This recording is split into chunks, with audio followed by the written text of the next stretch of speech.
বাড়িতে পাউরুটি আছে অথচ ভেবে পাচ্ছ না যে কি বানাবে, তো তার জন্য চটপট আমার এই রেসিপিটা দেখে ট্রাই করো। প্রথমে পাউরুটিটার মাঝখানটা এরকম গোল করে কেটে নেবে, আর এই সাইডগুলো ফেলে দেবে না, কিন্তু এটা দিয়ে আরেকটা রেসিপি বানানো যাবে। তো মাঝখানে গোল করে কেটে নিয়ে সেই পাউরুটির উপরে একটুখানি সস মাখিয়ে নেবে।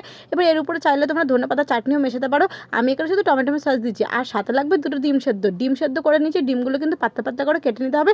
ডিমের উপরে একটু গোলমরিচ ছড়িয়ে দিয়ে তার উপর আরেকটা পাউরুটি এরকম ভালোভাবে চেপে দিতে হবে। সবকটা পাউরুটি এইভাবে আমার রেডি করা হয়ে গেছে। এইবারে কিন্তু একটা ব্যাটার তৈরি করতে হবে। তার জন্য কিছুটা পরিমাণে বেসন, নুন, হলুদ, জিরের গুঁড়ো আর একটুখানি লঙ্কার গুঁড়ো নিয়ে এবারে সামান্য পরিমাণে জল দিয়ে ব্যাটারটা ঠিক এইভাবে তৈরি করেছি। এবারে যে পাউরুটিগুলো ছিল সেই পাউরুটিগুলো কিন্তু ব্যাটারে খুব ভালো করে চুবিয়ে এপিট ওপিট দুটোই ডুবো তেলে কিন্তু তারপরে ভেজে নিতে হবে। ঠিক আমি যেভাবে ভেজে নিচ্ছি এপিট ওপিট দুটোই কিন্তু খুব ভালো করে ভেজে তুলে নিয়ে রেডি হয়ে যাবে এরকম সুন্দর ডিম পাউরুটি স্যান্ডউইচ। কত সুন্দর রেসিপিটা বলো, শেয়ার করলাম তোমাদের সঙ্গে। খুবই কিন্তু ইজি, তোমরা অবশ্যই বাড়িতে ট্রাই করো। আর সাথে কিন্তু অবশ্যই স্যালাড আর সস রেখো, খেতে কিন্তু দারুণ লাগবে।